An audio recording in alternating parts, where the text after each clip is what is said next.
10 cartuchos. Menos de un segundo. El cargador se vacía antes de que el tirador alcance a corregir el arma. Y aún así, los señores de la guerra chinos pagaban lo que fuera por ella. Lo raro no es la pistola.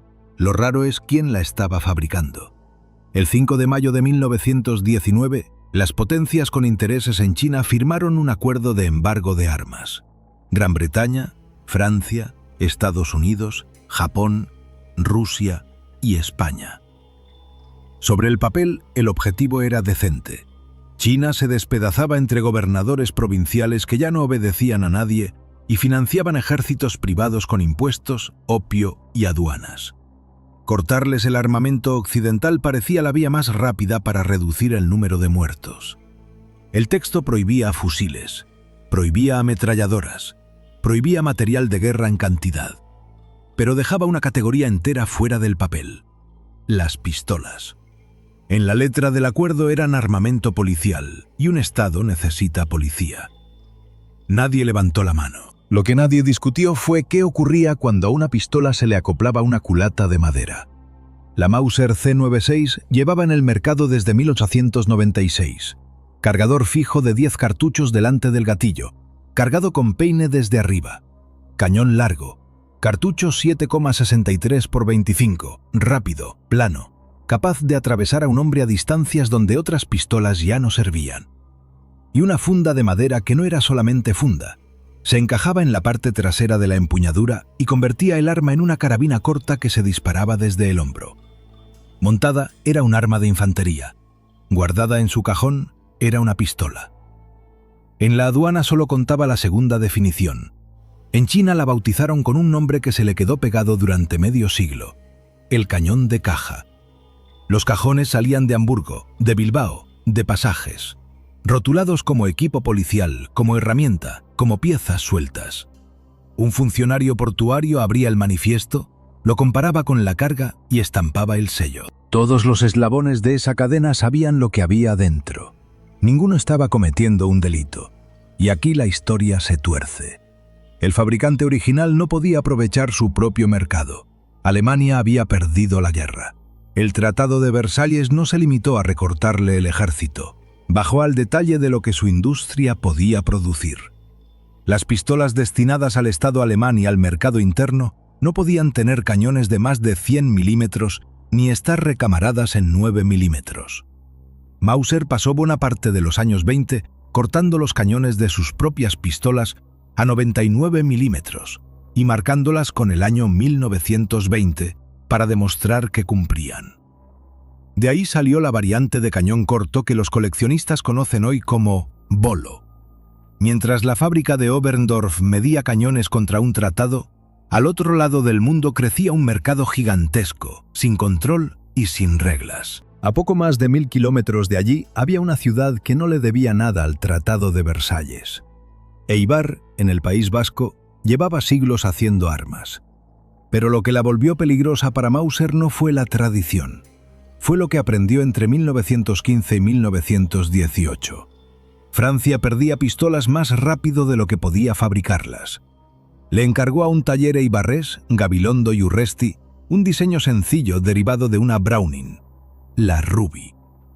El pedido desbordó al taller y hubo que repartirlo entre decenas de talleres vecinos, cada uno haciendo una parte, todos entregando al mismo comprador.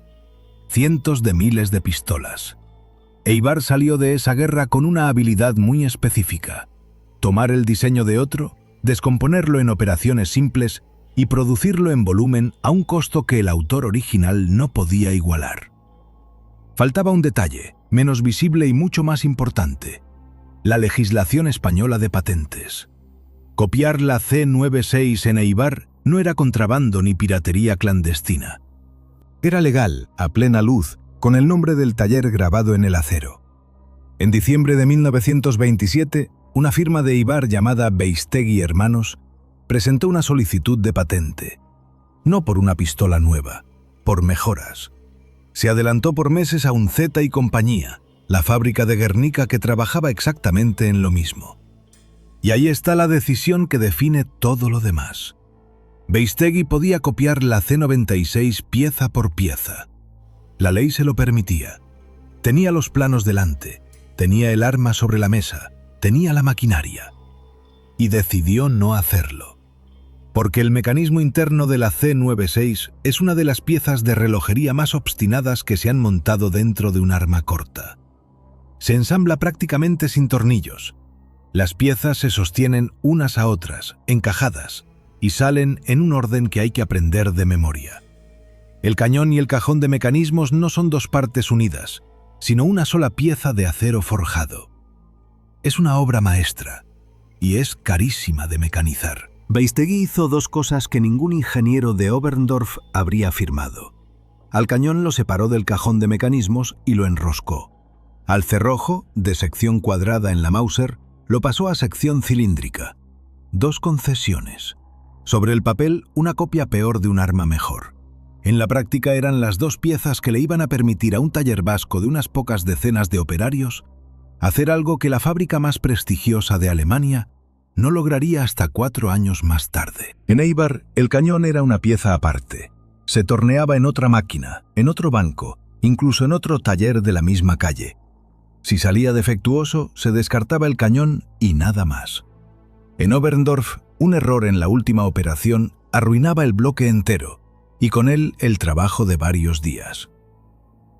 Había una segunda ventaja, y esa la notaba el cliente. Cuando un arma volvía con el ánima gastada, la española no se reparaba. Se desenroscaba el cañón y se ponía otro. El cerrojo cilíndrico respondía a la misma lógica industrial. Una sección cuadrada exige fresado y ajuste plano por plano. Una sección redonda se hace en torno, que es la máquina más común y más barata de cualquier taller. Menos operaciones, menos herramental, menos horas de un obrero calificado que en 1927 no sobraba en ninguna parte. Y adentro, donde la Mauser encajaba sus piezas unas contra otras, sin necesidad de tornillería, la pistola vasca hacía lo contrario. Los componentes giraban sobre pasadores y tornillos que atravesaban el armazón, y esos mismos tornillos mantenían el conjunto unido. Eso tuvo una consecuencia que a los compradores les importaba más que cualquier discusión de diseño. Cualquier armero con un destornillador podía abrirla. La alemana exigía conocer la secuencia de memoria y en el norte de China no había quien la conociera. Ese era el planteamiento completo. Fiabilidad equivalente. Precio claramente inferior. Nada más. El trabajo se repartía entre casas que llevaban generaciones en el oficio. Una hacía cañones, otra armazones, otra el mecanismo. Las piezas terminadas pasaban por el banco de pruebas de la ciudad y salían con un escudo con una X grabado en el acero, la marca de prueba de Eibar, que se sigue usando hoy. De las 3 marcas que van a aparecer en los próximos minutos, es probable que no hayas escuchado ninguna. No están en los documentales grandes ni en las películas. Si te gusta que las armas se cuenten así, desde el taller y no desde la leyenda, este canal vive de eso. Porque no todo lo que se grababa en ese acero era información honesta. Beistegui vendió su pistola bajo 2 nombres comerciales, Royal y Etai. Ninguno de los dos suena español, y esa era exactamente la idea. El logotipo iba en el plano lateral izquierdo del armazón, en el mismo lugar donde la fábrica alemana ponía el suyo. La silueta era idéntica, la funda de madera era idéntica, el cartucho era idéntico. Un comprador en Tianjin que no leía el alfabeto latino veía un cañón de caja, un precio más bajo y un vendedor con muestrario. La diferencia entre Oberndorf y Eibar era para él un detalle tipográfico. La trampa aparecía después. Como las piezas internas no eran las alemanas, ninguna refacción Mauser servía. Un arma rota se quedaba rota hasta que llegara el siguiente embarque desde España. Y no era el único embarque en camino. A unos 40 kilómetros de Eibar, en Guernica, había otra fábrica mirando el mismo mapa. Se había fundado en 1908 en Eibar como Esperanza y Unfeta. Se había mudado a Guernica en 1913 buscando instalaciones más grandes, y para entonces se llamaba Unfeta y Compañía. En 1927 presentó su propia versión bajo la marca Astra, el modelo 900. Unfeta tomó el camino opuesto al de sus vecinos. En vez de simplificar el mecanismo, rediseñó el armazón, una pieza sólida, cerrada, con una tapa lateral desmontable para llegar al interior. Nada adentro era intercambiable con la alemana, pero la fábrica de Guernica trabajaba con maquinaria comprada después de la guerra, más precisa que la que había producido el diseño original en 1896. De ese modelo salieron alrededor de 21.000 unidades, y todavía faltaba un tercero. En Eibar trabajaba Eulogio Arostegui, al frente del taller que había fundado su padre en 1908, con una marca registrada en 1922. Azul. 3 casas españolas, un solo comprador al otro lado del mundo. La misma arma, el mismo calibre, la misma funda de madera, el mismo pedido. Cuando 3 fabricantes ofrecen un producto idéntico, el precio baja hasta donde ya no puede bajar más. Y entonces alguien tiene que poner sobre la mesa algo que los otros no tengan. Beistegui Hermanos agregó una palanca en el costado izquierdo del armazón. 2 letras, la convención que adoptarían todas estas pistolas españolas. La letra N de normal, la letra R de rápido. Con la palanca en normal, el arma disparaba un tiro por cada presión del disparador, como cualquier pistola. Con la palanca en rápido, el mecanismo dejaba de detener el martillo entre ciclos. En Guernica reaccionaron en cuestión de meses. El Astra 901 salió en 1928, el mismo modelo 900 con selector de fuego. Se fabricaron 1.655 unidades. El pedido chino estaba esperando y ninguna de las 2 casas tenía motivos para demorarse. La palanca funcionaba. El arma disparaba en automático. Se embarcó. El primer hombre que apretó el disparador con el selector en rápido descubrió algo que ningún plano anticipaba. El arma hizo exactamente lo que le habían pedido que hiciera. Ese era el problema. 900 disparos por minuto son 15 por segundo. A esa velocidad, el tirador no alcanza a soltar el disparador. Para cuando el cerebro registra que el arma se disparó, el arma ya terminó. Un cargador de 20 cartuchos dura poco más de 1,5 segundos, y el arma no se queda quieta mientras tanto. Pesa poco más de 1 kilo. El eje del cañón queda muy por encima del punto donde la mano la sostiene, así que cada retroceso no empuja hacia atrás, hace palanca hacia arriba. En semiautomático el tirador corrige entre tiro y tiro sin darse cuenta. En automático no hay entre tiro y tiro. El primer disparo sale donde apuntaba, el segundo un poco más alto. Para el tercero el cañón ya subió por encima del hombro del objetivo, y el resto se va al cielo en línea recta.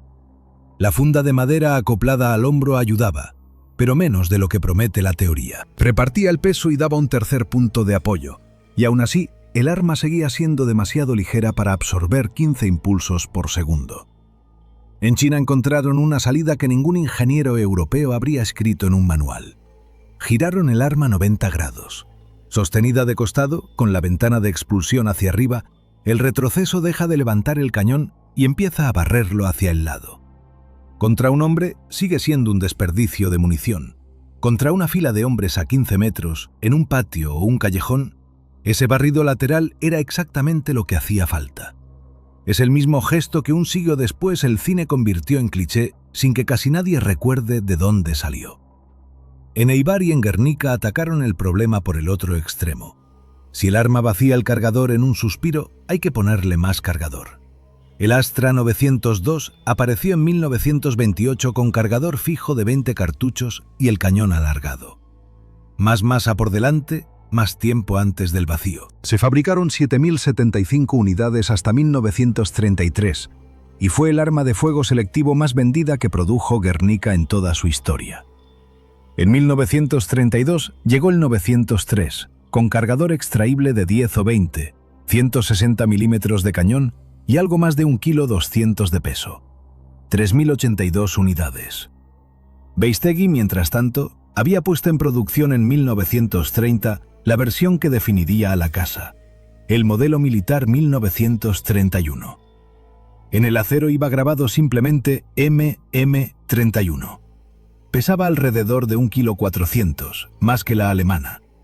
Salió primero con cargador fijo de 10, después de 20 y finalmente extraíble.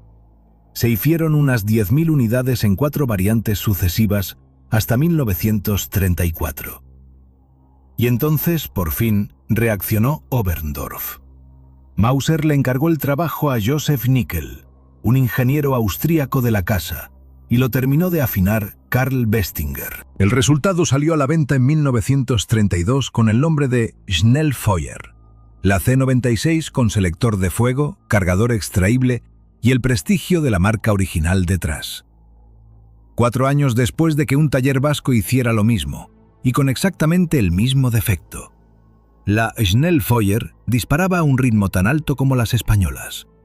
Mauser había alcanzado la función. No había resuelto el problema.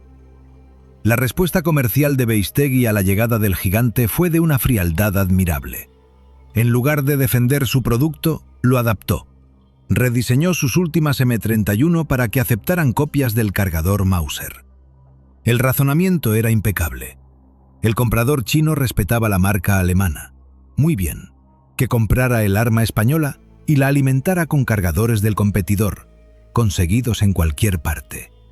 La compatibilidad con el rival, convertida en argumento de venta. Pero el defecto de fondo seguía intacto, y los talleres vascos fueron los únicos que se metieron a resolverlo. La solución era mecánica y vivía dentro de la empuñadura. Un dispositivo que interceptaba el martillo en cada ciclo y lo retenía una fracción de segundo antes de soltarlo. El arma no perdía potencia ni fiabilidad, perdía velocidad, que era justamente lo que le sobraba. Beistegui lo montó en el MM34. Sobre la empuñadura llevaba una palanca de 3 posiciones. A la izquierda 2 o 3 disparos por segundo. En el centro 5 o 6. A la derecha 9 o 10, el ritmo original sin frenar. El cañón iba estriado para disipar el calor de las ráfagas largas. Por primera vez, el tirador elegía a qué velocidad disparaba. Guernica presentó su equivalente en 1934, el Astra 904, con reductor integrado. Se fabricaron poco más de 90. Del MM34 salieron unos pocos cientos. Son hoy de las armas más raras que produjo la industria española del siglo XX. Después de 7 años de guerra comercial, los talleres vascos tenían por fin la mejor versión posible de la pistola ametralladora. Controlable, regulable, refrigerada. En 1934 dejaron de fabricarla. La orden no vino de China, vino de Madrid. En 1931 cayó la monarquía y llegó la república. Entre las primeras decisiones sobre la industria armera estuvo la de frenar la fabricación de pistolas automáticas. No fue una prohibición absoluta. Quedaron permisos puntuales para cumplir pedidos extranjeros ya comprometidos. Pero la producción libre, la que había sostenido a 3 fábricas vascas durante 4 años, se terminó. Aún así, esa firma en Madrid solo aceleró algo que ya estaba ocurriendo. China había dejado de comprar porque había aprendido a fabricar. El arsenal de Hanyang produjo alrededor de 13.000 copias del cañón de caja. Shanghái montó las suyas. Gongxian también. Y en Taiwán, capital de la provincia de Shanxi, el gobernador militar Yan Xishan resolvió un problema logístico con una decisión que ningún fabricante europeo habría tomado. Yan armaba a sus tropas con copias locales del subfusil Thompson, calibre 45. Sus oficiales, en cambio, llevaban pistolas de 7,63. 2 calibres en la misma unidad, 2 cadenas de suministro, 2 maneras de quedarse sin munición en el peor momento. Así que mandó fabricar el cañón de caja en calibre 45, un arma alemana, rediseñada en China, alimentada con munición estadounidense. Ese fue el final del negocio. El comprador que había hecho ricos a los talleres de Ibar ya no los necesitaba. Las armas construidas para una guerra al otro lado del planeta se quedaron en España. Y España estaba a punto de necesitarlas. En 1934, la Guardia Civil pidió algo muy concreto: una pistola de fuego selectivo con cadencia reducida. El mecanismo ya existía, desarrollado para un cliente que había dejado de comprar. Solo hubo que cambiarle el destinatario. Guernica respondió con el Astra modelo F. Cargador extraíble, reductor de cadencia y una diferencia importante respecto de todo lo anterior. Calibre 9 milímetros. Largo, el cartucho reglamentario español. Ya no era un arma de exportación. Se fabricaron 1.126 unidades en 1936, con números de serie comprendidos entre el 29.676 y el 30.800. Terminado ese contrato, la fábrica volvió a los modelos 900 y 903. En julio de 1936, el país se partió en dos. Guernica quedó en zona republicana y la fábrica siguió trabajando. Entre julio de 1936 y abril de 1937, UNCETA entregó al gobierno de la República 11.658 pistolas, con un detalle que los investigadores no han dejado de señalar. El propietario, don Rufino UNCETA, y el director de la fábrica, José Rodríguez, simpatizaban con el bando contrario. En abril de 1937, las tropas de Franco avanzaban sobre Vizcaya. El gobierno vasco tomó la decisión lógica y ordenó desmontar la maquinaria de UNCETA y trasladarla detrás del cinturón de hierro, las fortificaciones que protegían Bilbao. La fábrica seguiría produciendo, pero fuera del alcance del frente. La dirección de la empresa alegó que no contaba con los especialistas necesarios para desmontar los equipos. Pasaron los días. El 23 de abril se les informó que el problema estaba resuelto. Venían técnicos soviéticos a hacer el trabajo.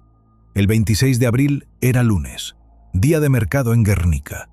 La localidad tenía unos 7.000 habitantes y alrededor de 3.000 refugiados de los pueblos cercanos. El frente estaba a unos 30 kilómetros.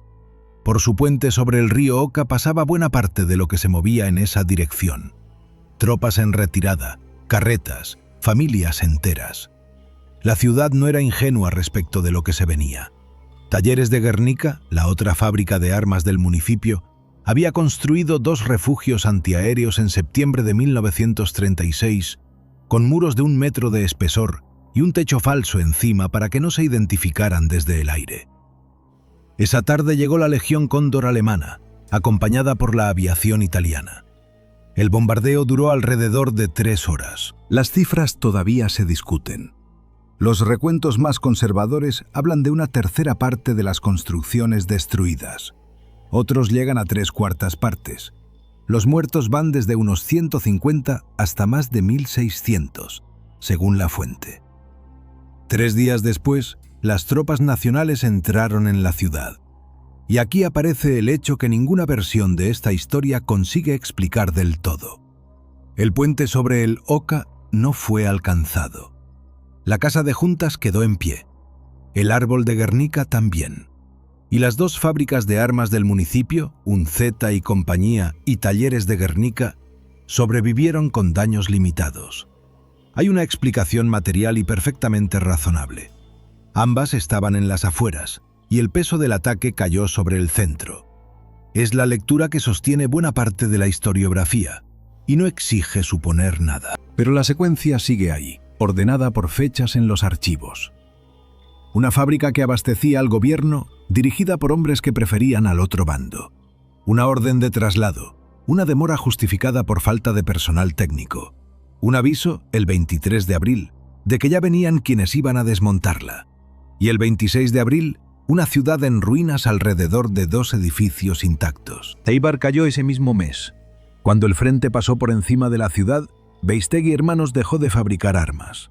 No hubo cierre dramático ni incautación célebre.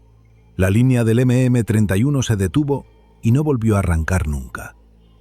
Todo lo que la casa había desarrollado en 7 años quedó como una rama muerta de la historia técnica. En Guernica ocurrió lo contrario. La maquinaria estaba intacta y una fábrica intacta no se queda parada durante una guerra. UNCETA reanudó la producción casi de inmediato, ahora para el bando que acababa de tomar la ciudad. Y entonces la historia dio la vuelta completa. Entre 1940 y 1943, la Alemania nacionalsocialista compró pistolas españolas. No cualquier pistola, copias del arma alemana que sus propias fábricas ya no producían en cantidad suficiente. En 1943 se entregaron 1050 Astra 900, y a esas se sumaron partidas de los modelos 902 y 903. Al mismo tiempo, la Schnellfeuer de Oberndorf iba a unidades de reconocimiento de la división Totenkopf y a la Luftwaffe. Alemania terminó comprando su propio diseño con acento vasco, fabricado en la localidad que la Legión Cóndor había bombardeado 6 años antes. Hubo envíos más extraños todavía. En 1937, en plena guerra civil, salieron de Guernica varias pistolas ricamente decoradas como obsequio para Stalin. 8 Astra 900, 12 Astra 902 y 9 Astra 400. Armas de exhibición, hechas para una vitrina en Moscú. Pero el destino que casi nadie asocia con estas pistolas está en el hemisferio sur. El Astra 900 figura en los registros de exportación con América Latina entre sus mercados. Y el Royal MM-31 fue comprado a mediados de los años 30 por policías estatales de Brasil. No es un dato de archivo aislado. Existe fotografía de agentes de Río Grande del Sur portando MM-31 a finales de los años 50. Vale la pena detenerse ahí. Un arma diseñada en Eibar para señores de la guerra chinos, fabricada al amparo de un embargo de 1919, seguía en servicio 30 años después, en otro continente, en manos de hombres que probablemente nunca escucharon el apellido Beistegui. Brasil llevó la idea todavía más lejos y transformó sus Schnellfeuer alemanas en una versión propia, la PASAM. La conversación técnica que empezó en el País Vasco en 1927 continuó en talleres sudamericanos décadas después. Ahora conviene poner las cifras sobre la mesa, porque desmienten la versión épica. Beistegui Hermanos fabricó, sumando todos sus modelos, alrededor de 33.000 unidades. UNZ completó 34.336 pistolas de la serie 900. Mauser produjo más de 1 millón de C96. Los españoles nunca inundaron nada. Juntas, las dos casas vascas no llegaron al 7% de la producción alemana. Si esta historia se midiera en unidades vendidas, sería una nota al pie. No se mide así. Llegaron primero al fuego selectivo y obligaron a la fábrica más prestigiosa de Europa a copiarles con 4 años de retraso. Resolvieron el problema de la cadencia, que Oberndorf nunca resolvió. Vendieron compatibilidad con el cargador de su propio competidor, y lo hicieron mientras la industria alemana todavía ajustaba sus cañones a la medida de un tratado. Sabemos todo esto con precisión de una sola unidad, 34.336, porque los libros de fábrica de UNZ se conservaron. Rangos de números de serie, fechas de entrega, contratos, hasta los ejemplares grabados a mano que salieron rumbo a Moscú. Sin esos libros, esta historia sería un rumor de coleccionistas. Si quieres que la próxima reconstrucción sea de un arma concreta, escríbela abajo. De ahí salen los episodios. Lo que quedó de las dos empresas es un contraste difícil de superar. Astra UNZ siguió produciendo durante toda la posguerra. Exportó a Estados Unidos, a Europa y a América Latina, y aguantó hasta 1997, cuando terminó fusionándose con Star tras años de competencia con las nuevas firmas centroeuropeas. El edificio de la fábrica sigue en pie en Guernica, obra del arquitecto bilbaíno Ricardo de Bastida, Art Deco con trazos de constructivismo, delante del cual pasa gente todos los días sin saber lo que salió de allí. Beistegui Hermanos no desapareció. Se volcó por completo a un producto que ya fabricaba desde los años 20, y hoy la marca sigue activa con esas mismas iniciales, BH, bicicletas, ciclismo profesional incluido. La casa que puso el primer selector de fuego sobre una Mauser fabrica hoy cuadros de carbono. Y queda la pregunta del 26 de abril. Los archivos de UNZ registraron todo con una minuciosidad notable. Cada contrato, cada rango de serie, cada partida embarcada, cada pistola grabada a mano para un dirigente extranjero. Décadas de operaciones anotadas con letra de contador. No hay una sola línea sobre por qué la fábrica seguía en pie cuando el humo se disipó.